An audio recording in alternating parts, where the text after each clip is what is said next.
Bueno, entre otros temas, vamos a dialogar con Juan Carlos Sánchez Arnau.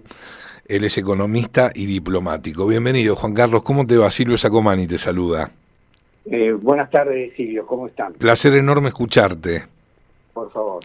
Juan Carlos, bueno, en primer término me gustaría conocer tu análisis en relación a los datos arrojados por el INDEC el día de hoy, en relación, bueno, precisamente a la pobreza y a la indigencia en el país. Bueno, Silvio, sinceramente no he tenido todavía tiempo de verlos. Por supuesto que las primeras cifras que uno ve son muy impresionantes, dan la impresión de que ha habido un deterioro muy grande, pero esto está íntimamente ligado a la evolución de la inflación. No hay que olvidarse, por lo pronto, que son cifras que corresponden probablemente al peor momento en términos de inflación y ajuste de este año. Uh-huh. Ahora, no son, obviamente, lo que hacen es reflejar una realidad muy conflictiva y que va a exigir, sin duda, yo diría, algún replanteo de las políticas que está llevando adelante el gobierno. Replanteo no en el sentido de dejar de lado el objetivo central, que es terminar con la inflación, porque justamente la mejor manera de terminar con la pobreza es terminando con la inflación. Comparto. Pero sí en términos probablemente de mecanismos de redistribución de ingresos. Ahora, eso es muy difícil de hacerlo en medio de un proceso como el que está viviendo la Argentina. Además hay que mirar un poco la película y no los datos de hoy son una fotografía. Sí, comparto lo que también. Hay que mirar es la película, ¿verdad? De dónde venimos y hacia dónde estamos yendo. Esto es estructural, no es coyuntural.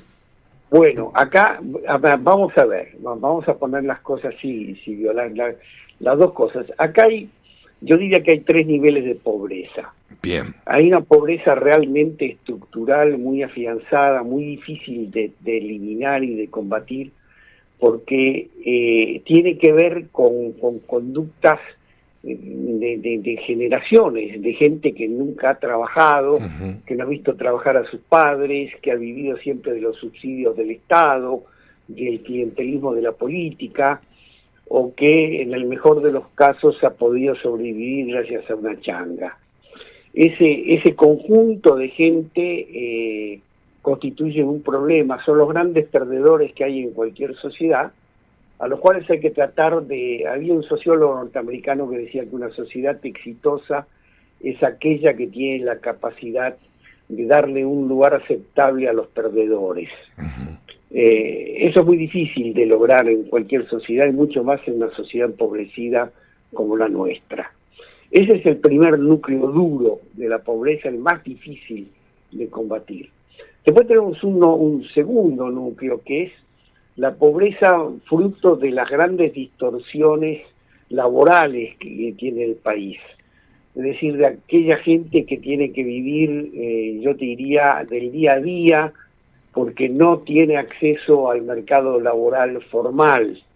Vive en la informalidad, vive sin estar cubierta por la seguridad social, Uh-huh. sin tener otro recurso cuando tiene un problema de salud que el hospital público o la salita del barrio.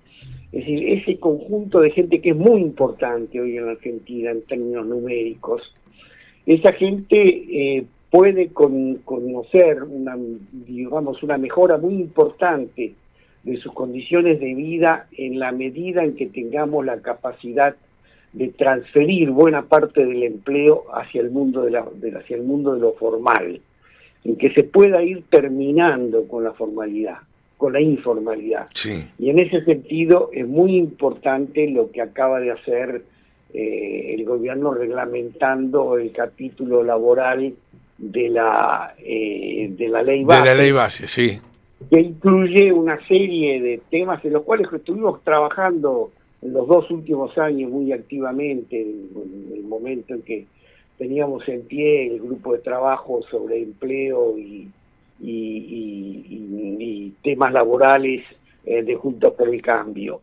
Ahora, ese núcleo puede mejorar sus condiciones de vida en la medida en que se condicionen, digamos, que mejoren las condiciones de acceso al trabajo formal y el funcionamiento de la economía.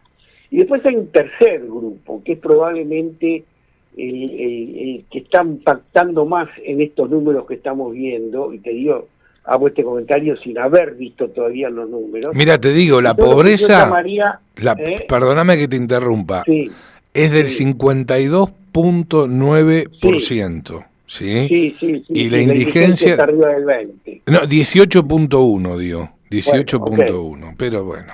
Ahora, este tercer grupo, Silvio, es la clase media baja empobrecida por las circunstancias económicas actuales. Ajá. Esa gente puede salir rápidamente del índice de pobreza. Ellos van a ser han sido los últimos en entrar y van a ser los primeros en salir. Y van a salir en la medida en que siga bajando la inflación y en la medida en que se comience a recuperar el funcionamiento de la economía. Uh-huh. Ahora, hoy, si vos mirás los números de la macro, estamos en una situación realmente difícil de explicar. El país está dando, es decir, hoy están entrando, antes de ayer, en un solo día, gracias al blanqueo, entraron 1.100 millones de dólares en el país. Sí, llevan 25.000 millones de dólares en lo que va el blanqueo, y viste que prorrogaron la fecha de cierre de la primera etapa al 31 de octubre. Porque saben que hay mucho más dinero que va a salir si le dan tiempo y condiciones adecuadas a la gente para que pierda el miedo y saque el dinero de abajo del colchón. Fíjate, justo esto tiene otra repercusión muy importante. Por un lado están entrando los dólares del blanqueo, las cuentas especiales, las cuentas cera, pero por otro lado, esto está generando un aumento muy grande de los depósitos en dólares en los bancos. Esto se traduce en un aumento de las reservas nominales del Banco Central. Y esto se traduce también en una mayor capacidad de prestar al mercado por parte del sistema bancario. Uh-huh. Es decir, estamos ahí en el círculo virtuoso de la economía. Ahora, esto es un tema esto hay que sostenerlo, no es fácil sostenerlo. Y hay que sostenerlo con la continuidad en las políticas, hay que sostenerlo creando todos los días las condiciones adecuadas para que vayan mejorando la capacidad de generación de empleo del país. Y eso depende de que haya ahorro, depende de que haya inversión y que ese ahorro no desaparezca, que es lo que ha estado pasando durante años en la Argentina. Ahorrábamos y después la plata terminaba o en el extranjero o en la caja fuerte. En la medida en que esos ahorros que tienen capacidad de generar la economía argentina vuelvan al circuito productivo, todo va a cambiar. Uh-huh. Ahora, para eso hay que terminar con la inflación, hay que seguir manteniendo estos elevados niveles de superávit fiscal que está manteniendo el gobierno. Llevamos 8 meses continuados de superávit fiscal. Eso no lo hemos visto nunca en la Argentina. No ha acontecido nunca. Y aún en los mejores tiempos de la convertibilidad. ¿Te das cuenta? Sí. Entonces, yo comprendo, la cifra es muy mala, la impresión que nos da a todos es aterradora, pero no nos confundamos. Esta es la foto, no es la película. Bien. Miremos hacia adelante. Hay otra cosa que es muy importante, Silvio, yo creo. Fíjate que el nivel de apoyo del gobierno, si bien ha bajado, y ha bajado quizá más de lo que el gobierno esperaba, sigue siendo muy elevado. A pesar de la dureza del ajuste, a pesar de la recesión, a pesar de todos los sectores que están siendo afectados por las políticas que está llevando adelante el gobierno. ¿No es cierto? ¿Y eso qué expresa? Y expresa que hay esperanza en los argentinos. Yo recuerdo lo que nos pasó con la convertibilidad. Los primeros meses de la convertibilidad fueron tremendos. Sí, lo recuerdo bien. A los 4 meses la gente había dicho, no, estamos frente a un cuadro totalmente nuevo. Y se dio vuelta la situación. Y durante 5 o 6 años la economía argentina funcionó como no había funcionado nunca. Y pudimos bajar los índices de pobreza por debajo del 20%. Es el único periodo de desde que se llevan los índices de pobreza del INDEC, esos fueron los únicos años en que estuvimos por abajo del 20% con el índice de pobreza. Y podemos volver a repetirlo en la Argentina, pero hace falta la continuidad de las políticas, hace falta que el pueblo no pierda las esperanzas y que sobre todo que el gobierno mantenga la línea por la cual está yendo. Terminar con la inflación como el principal objetivo de la política económica. Y por ende con la emisión monetaria, eso está clarísimo. Bueno, es la madre de la inflación. Claro. Exactamente. Y terminar con el despilfarro. Creo que terminar con el... Fíjate, hoy había un comentarista, sacó la cuenta de cuánto nos había costado Aerolíneas Argentinas desde su nacionalización. Le ha costado 80.000 millones de dólares. Hoy te vienen 80.000 millones de dólares, le ha costado más de lo que el país puede exportar en un año. Nos ha costado el chiste de mantener a toda esta mafia que tiene controlada Aerolíneas y todas las empresas que circulan alrededor de Aerolíneas. Y a eso tenemos que sumarle los juicios que está enfrentando la Argentina, con YPF bueno, ahí tenemos. El tema de los bonos también. Claro. Bueno, sí. Atados a la inflación, sí. Correcto, todo eso en la medida que se puedan ir corrigiendo, que terminemos con el despilfarro, que terminemos con el robo sistemático de los bienes públicos, con la corrupción, terminar con la corrupción en la Argentina, terminar con la corrupción en el sector público. Aunque sea en el sector público nacional, eso va a significar un ahorro inmenso para el país. Además va a significar cambiar las reglas de juego y permitir que la economía argentina funcione bajo otros términos de confianza, volver a recuperar el crédito. Fíjate que somos el país que más ha defolteado en la historia en el mundo. Sí. Somos defolteadores seriales, tenemos que terminar con eso. Así no podemos tener crédito. Fíjate, en este momento, ayer, por primera vez, el riesgo país estuvo por abajo de los 1.300 puntos. Sí, y hoy cerró en 1.301, creo. 1.301, ahí estamos. Bueno, mira, eso es casi, era impensable en el mes de diciembre. Era impensable, era una perspectiva. Nosotros que estábamos trabajando, haciendo las proyecciones de cómo iba a poder funcionar la economía argentina, pensábamos que llegar a lo que se ha llegado hoy, pensábamos que nos iba a llevar por lo menos 2 años. Y llevando adelante políticas de ajuste bastante severas. Este gobierno ha estado más severo y lo ha logrado en menos de la mitad del tiempo. Entonces, señores, hay que mantener este camino, hay que seguir por este camino. Y bueno, yo reconozco, son cifras muy impactantes, pero reitero, no nos confundamos, es la foto, no es la película. Juan Carlos, ¿cómo estás? Javier Manzano te saluda.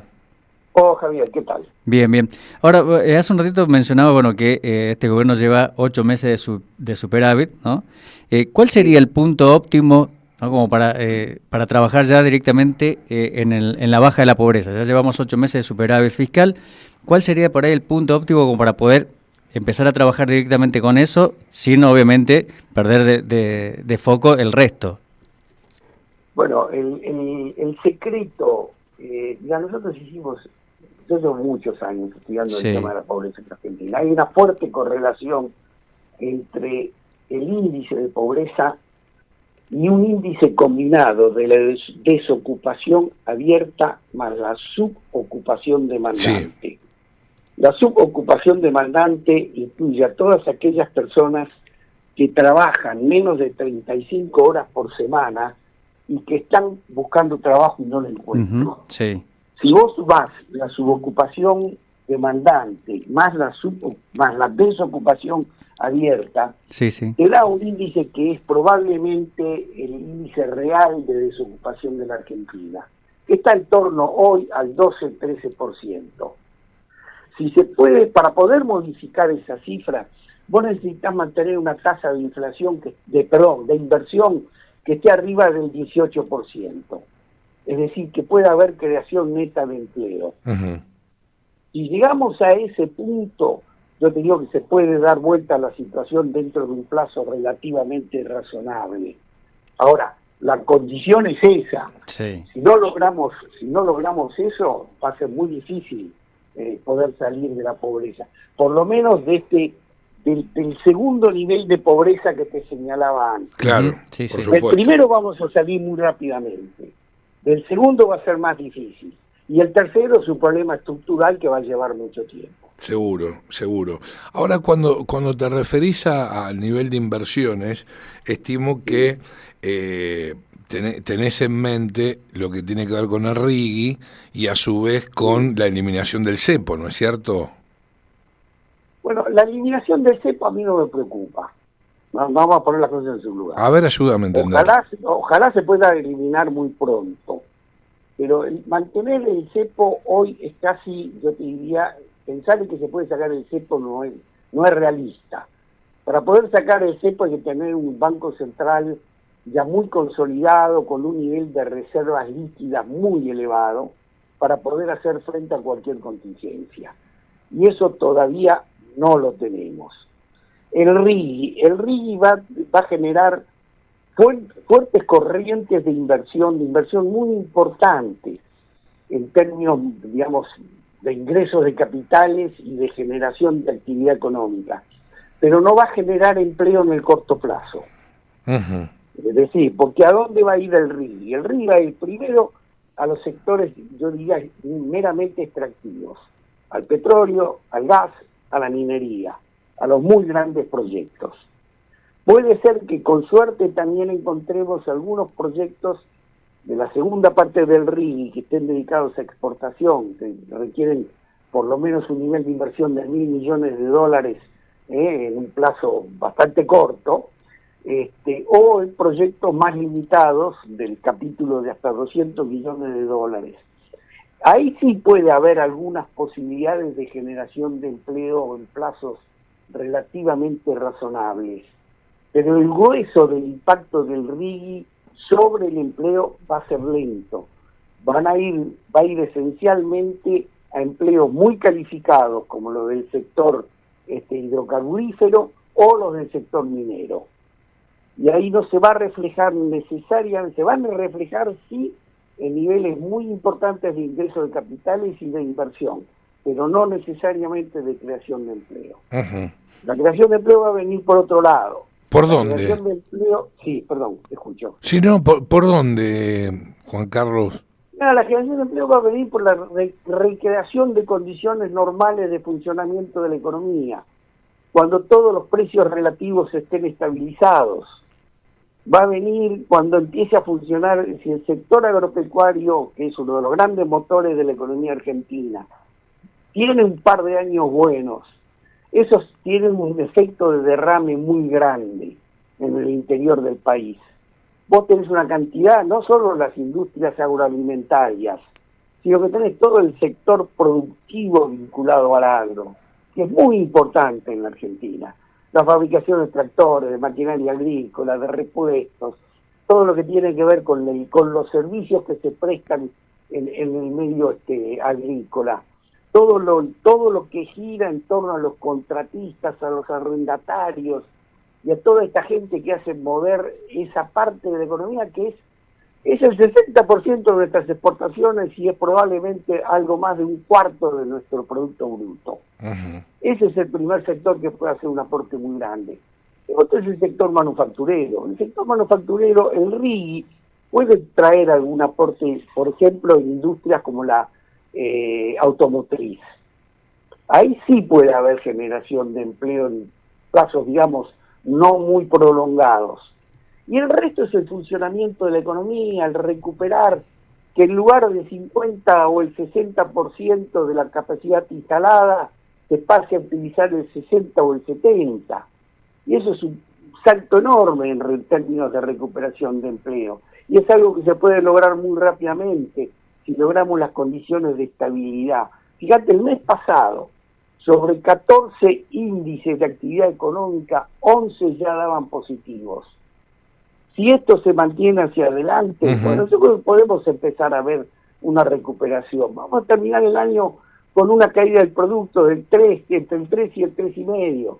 Pero el año que viene puede ser totalmente distinto. Bueno, según las estimaciones del gobierno que están plasmadas en el presupuesto, totalmente alineadas con la del Fondo Monetario Internacional, están estimando un 5% de crecimiento de la actividad económica. Bueno, si se llega a ese 5, yo te diría, bueno, vamos a resolver la mitad del problema del empleo. No quiero, sí, digamos, quiero creer que esas estimaciones están hechas sobre base sólida. A primera vista parecen un poco optimistas, pero es probable que sean reales también. Uh-huh. No tengo las cifras del presupuesto, no las he podido estudiar con el detenimiento suficiente como para poder decir sí, me juego por esa cifra. Sí me jugaba por las cifras de la recuperación financiera que estamos viviendo. Me jugaba por el superávit fiscal, me superaba por la baja de la inflación. Y el gobierno lo está logrando, y te reitero, lo está logrando mucho antes de lo que pensábamos quienes estábamos trabajando con los números finos del funcionamiento de la economía. Uh-huh. Ahora, Juan Carlos... Sí, termina con la idea, por favor. No, que es mirá, hay 3, 4 economistas de los que siguen los números en la Argentina con mucho cuidado. Todos te estaban diciendo más o menos lo mismo. No hay que apartarse, te lo dice Arriazu, te lo dice Broda, te lo dice Cavallo, no hay que apartarse de esta línea. Esta es la que nos lleva hacia crear las bases de recuperación del funcionamiento de la economía. Bien. Te decía, Juan Carlos, vos hace un ratito decía que no te preocupa mucho el cepo, pero, por ejemplo, tenés a Elon Musk, ¿no?, que viene amenazando con invertir, pero todavía nada. Hay otro magnate justamente de Estados Unidos, ¿no?, fundador del fondo Discovery Capital Management, que dice que la Argentina la ve como una inversión de la década, pero todavía no pone plata. ¿No es justamente un escollo que hay que sacar rápido para que justamente lleguen estas inversiones? Si lo sacás rápido vas a tener una corrida. Una corrida fenomenal. Claro, sí. Ese es el problema. Mientras no tengas el Banco Central realmente, yo te diría, no solo con reservas brutas, sino con reservas líquidas. Sí. Es decir, aquellas que podés usar. Si yo mañana tengo que salir a parar una corrida, tengo con qué. ¿Y de cuántos miles de millones de dólares hablamos? Y bueno, no 15.000 millones de dólares aproximadamente, ¿no es cierto? Quizá menos. Mirá, yo te voy a contar una anécdota. Sí. Estábamos en economía ya, no me acuerdo si en 93 o 94. El representante argentino el representante del Banco Mundial en México nos decía: México no se cae, México no se cae, México no se cae. Cavallo estaba convencido también de que México no se caía. Carlos Sánchez y yo, a nosotros las cifras, que Carlos Sánchez era el viceministro, y a mí las cifras nos daban distintas. Creíamos que México se caía. Al final México se cayó. Sí. Cavallo se tomó el avión al día siguiente y en una semana juntó 11.000 millones de dólares de respaldo. Y pudo aguantar el impacto del tequila. La Argentina mañana se puede encontrar con una situación semejante. Si vos no tenés 10, 12, 15.000 millones de dólares de libre disponibilidad, es decir, que podés salir a peleársela al mercado con dólares en la mano, no podés levantar el cepo. Ese es el gran tema. Seguro.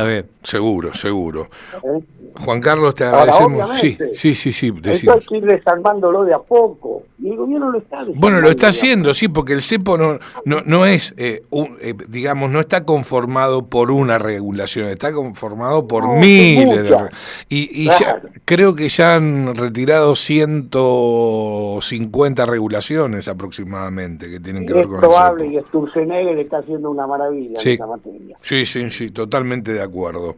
Juan Carlos, muchísimas gracias, un gusto enorme, es muy lindo escucharte. A tus órdenes. Igualmente, abrazo grande. Un abrazo hasta grande. luego. Lo escuchabas al gran Juan Carlos Sánchez Arnau, economista y a su vez fue diplomático y fue embajador en la Federación Rusa en su momento.